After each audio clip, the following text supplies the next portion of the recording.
Hello, જાગુસ kitchen જર્નીમાં આપ સૌનું સ્વાગત છે. ફ્રેન્ડ્સ, આજે આપણે નવા જ પ્રકારની ફરાળી ચાટ બનાવીશું. આ ચાટ એટલી સુપર ટેસ્ટી અને સુપર યમી છે ને કે હું તમને શું કહું. તો ચાલો શરૂ કરીએ.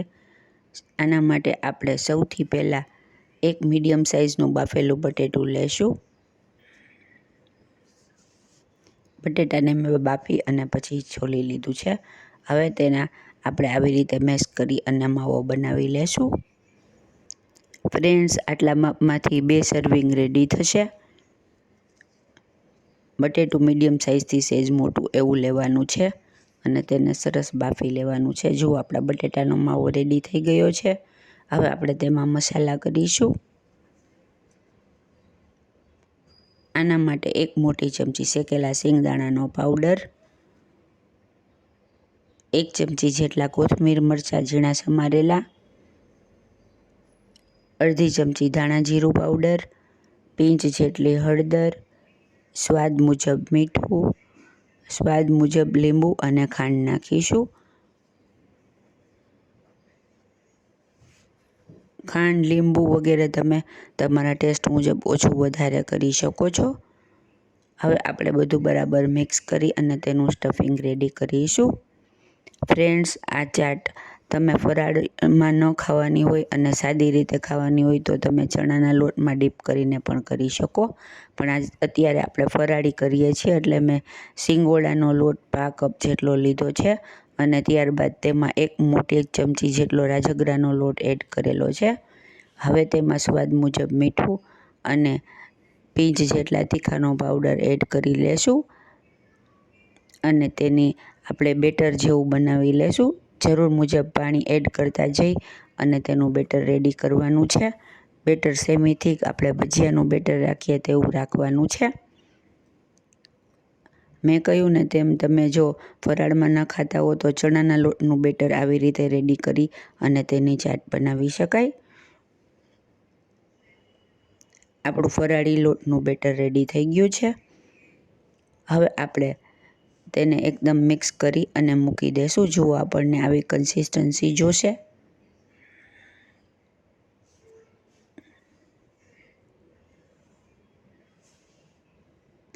હવે આપણે વઢવાણી મરચાં આવે તે મરચાં લેશું.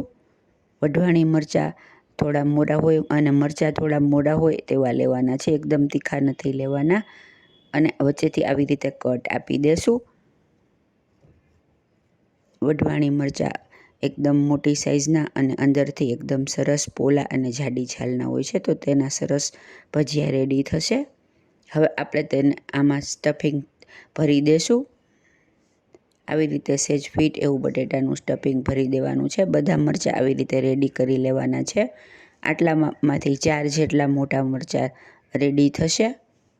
ફ્રેન્ડ્સ, જો તમે મારી ચેનલ પર નવા હો તો મારી ચેનલને સબસ્ક્રાઈબ જરૂરથી કરજો અને બાજુમાં રહેલ ઘંટડી દબાવી દેજો, જેથી મારી નવી રેસીપીનું નોટિફિકેશન સૌથી પહેલાં તમને મળે.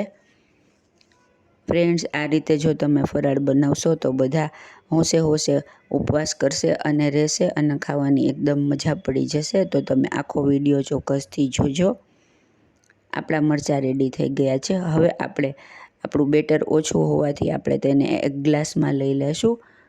જો આવી રીતે ગ્લાસમાં સ્ટફિંગને પોર કરી દેવાનું છે. ફ્રેન્ડ્સ, તમે આમેય પણ આવી રીતે ગ્લાસમાં સ્ટફિંગ રાખશો તો મરચાંના ભજીયા કરવા ખૂબ જ ઇઝી પડશે, કેમ કે આખું મરચું એકદમ સરસ રીતે બેટરમાં કોટ થઈ જશે. જુઓ, હવે આપણે તેલ પહેલેથી જ ગરમ મૂકી દીધું છે એટલે આપણે તેલમાં આવી રીતે મરચાંના ભજીયાને ફરાળી બેટરમાં પોર કરી, ડીપ કરી અને પછી તળી લેશું. આવી રીતે આપણે બધા મરચાંના ભજીયા રેડી કરી લેવાના છે.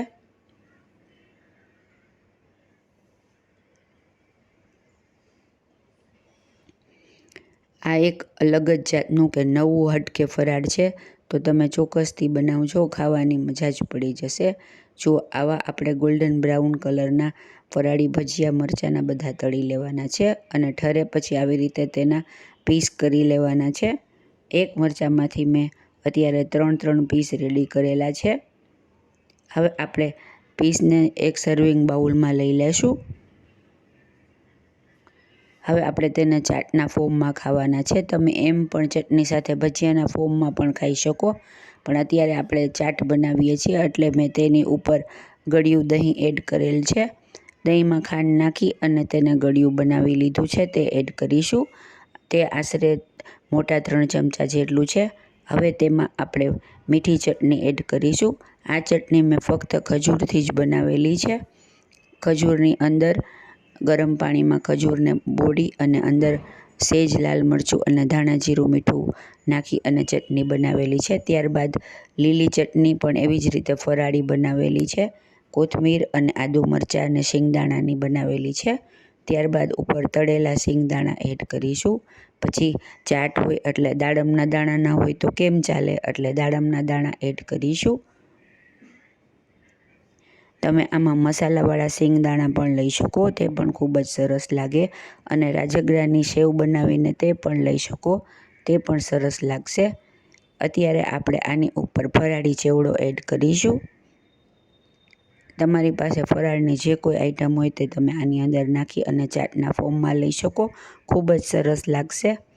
હવે આપણે ઉપર થોડું લાલ મરચું પાવડર અને થોડું ધાણા જીરું પાવડર સ્પ્રિંકલ કરીશું. ત્યારબાદ ફરીથી થોડી મીઠી ચટણી એડ કરીશું અને ત્યારબાદ ઉપર કોથમીરથી સજાવીશું. ફ્રેન્ડ્સ, તમે ફરાળમાં કોથમીર ન ખાતા હો તો સ્કીપ કરી શકાય. છે ને એકદમ જોરદાર, એકદમ ટેસ્ટી, એકદમ જોરદાર અને એકદમ નવા જ પ્રકારની આપણી ફરાળી ચાટ રેડી છે. ફ્રેન્ડ્સ, જો તમને મારી રેસીપી પસંદ આવી હોય તો મારી ચેનલને લાઇક, શેર અને સબસ્ક્રાઈબ જરૂરથી કરજો. ધન્યવાદ.